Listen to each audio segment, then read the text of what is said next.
Hello students, मैं Rekha Garg Maharaja Agrasen senior secondary school Hisar में हिंदी प्राध्यापिका हूँ। आज का हमारा विषय है वाक्य अशुद्धि शोधन। इसमें हम पढ़ेंगे कि वाक्य में किस प्रकार की अशुद्धियाँ होती हैं और उनको हम किस प्रकार से शुद्ध कर सकते हैं।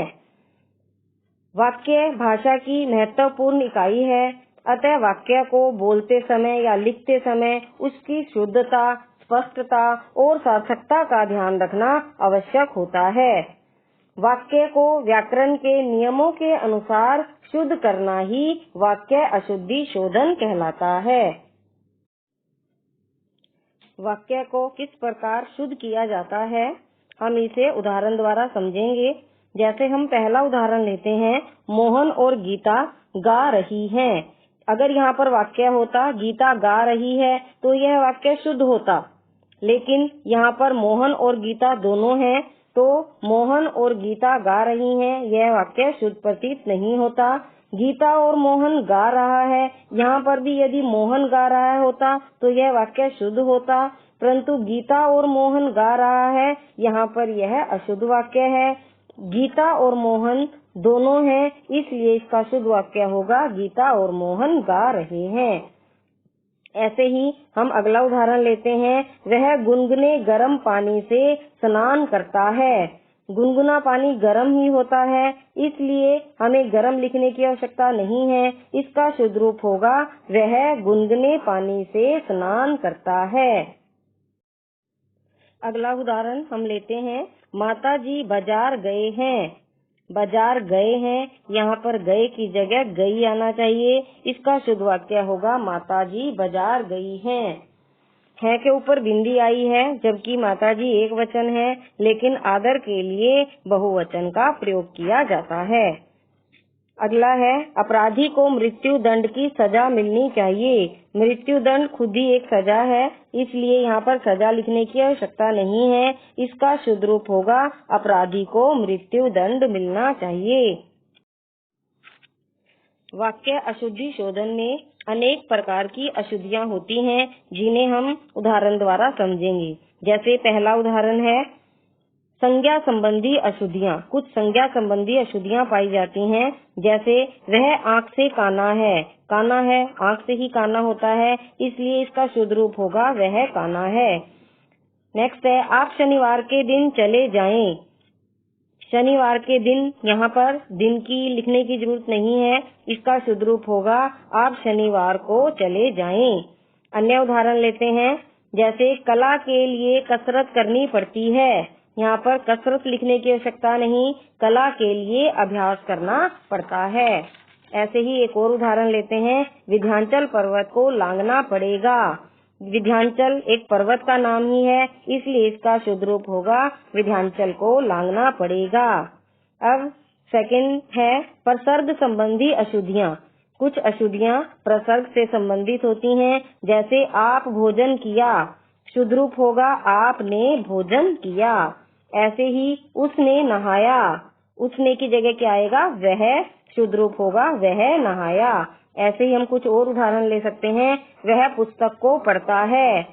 पुस्तक को, अगर इसका शुद्ध रूप होगा वह पुस्तक पढ़ता है, को लिखने की आवश्यकता नहीं है। ऐसे ही वह स्वास्थ्य व्यक्ति है, इसको हम यहाँ भी स्वास्थ्य की जगह क्या लिखा जाएगा, वह स्वस्थ व्यक्ति है। अगली अशुद्धि है लिंग संबंधी अशुद्धियाँ।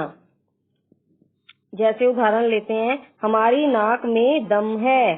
शुद्ध रूप होगा हमारे नाक में दम है। मुझे आदेश दी की जगह दिया आएगा, शुद्ध रूप होगा मुझे आदेश दिया। ऐसे ही हम अन्य उदाहरण लेते हैं, सूरदास महान कवित्री थी। कवित्री की जगह क्या आएगा, कवि। सूरदास महान कवि थे। ऐसे ही हम एक और उदाहरण लेते हैं, मीरा मधुर गाता था। गाता था, यहाँ पर आएगा मीरा मधुर गाती थी।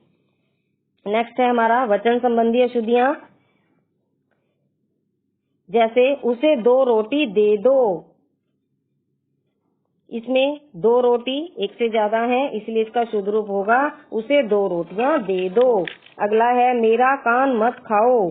यहाँ मेरा की जगह मेरे आएगा, शुद्ध रूप होगा मेरे कान मत खाओ। ऐसे ही उदाहरण लेते हैं, उसका प्राण निकल गया, शुद्ध रूप होगा उसके प्राण निकल गए। नेक्स्ट है, महात्मा गांधी अनेक भाषा जानते थे। इसमें भी इसका शुद्ध रूप होगा महात्मा गांधी अनेक भाषाएं जानते थे। कुछ अशुद्धियां क्रिया संबंधी भी होती हैं, जैसे हम उदाहरण लेते हैं, उसे हरि को पटक डाला, उसे यहाँ पर क्या आएगा, उसने हरि को पटक दिया। नेक्स्ट है, वह चिल्ला उठा, यहाँ चिल्ला उठा की जगह आएगा वह चिल्ला पड़ा।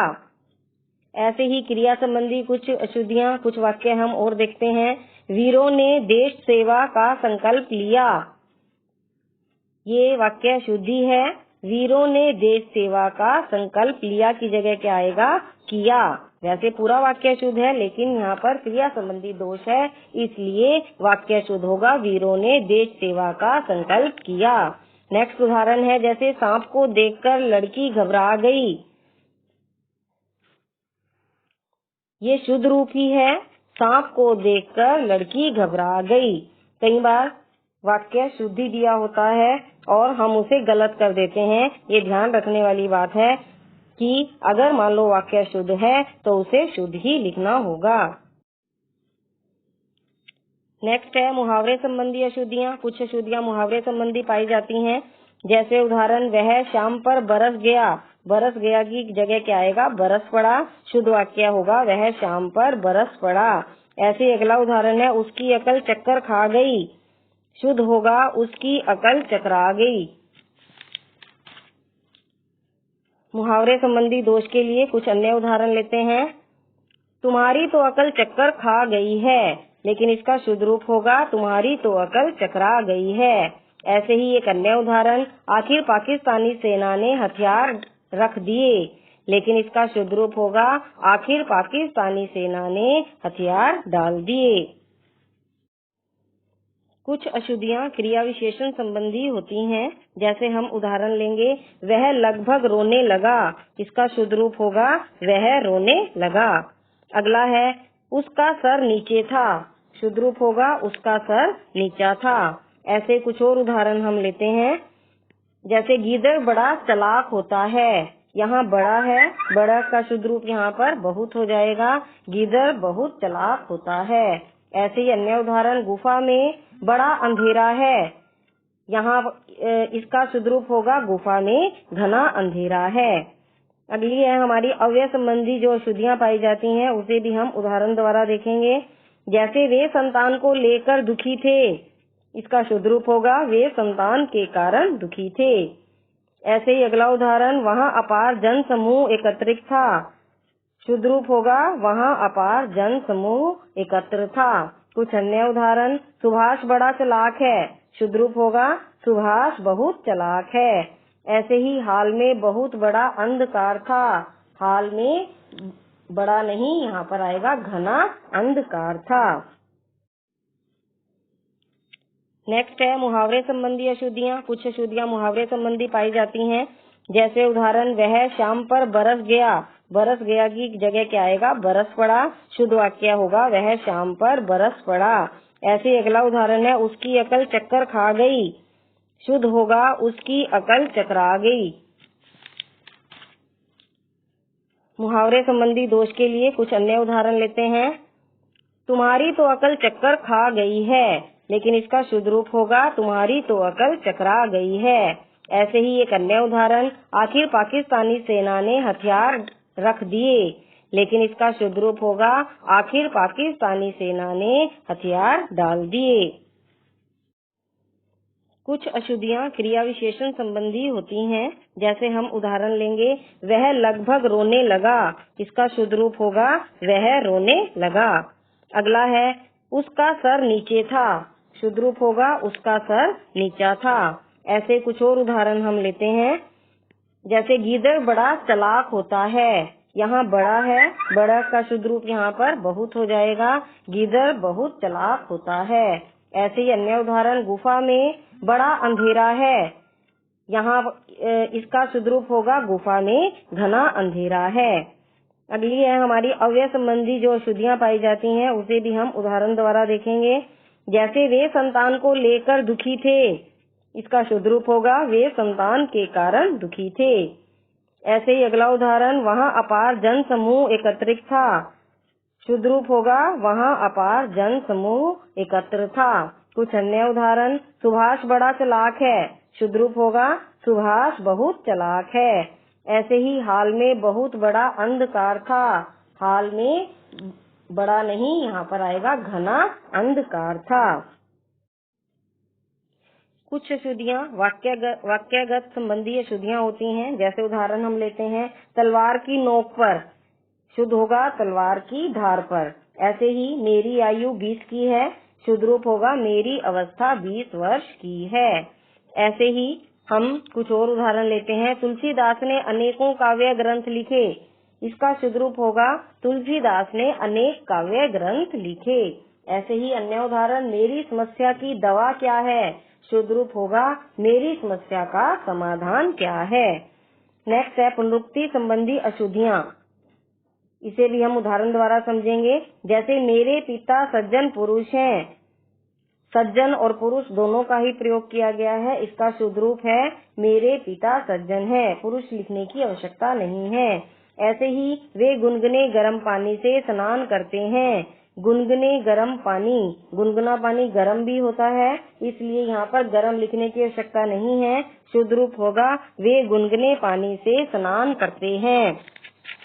ऐसे ही हम कुछ अन्य उदाहरण लेते हैं।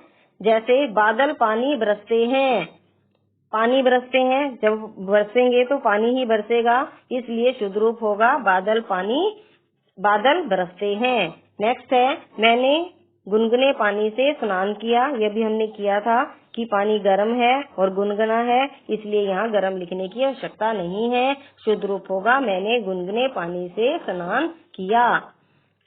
एक अन्य उदाहरण लेते हैं, उसके भय से डरो मत, उसके भय से, इसका शुद्ध रूप होगा उससे डरो मत।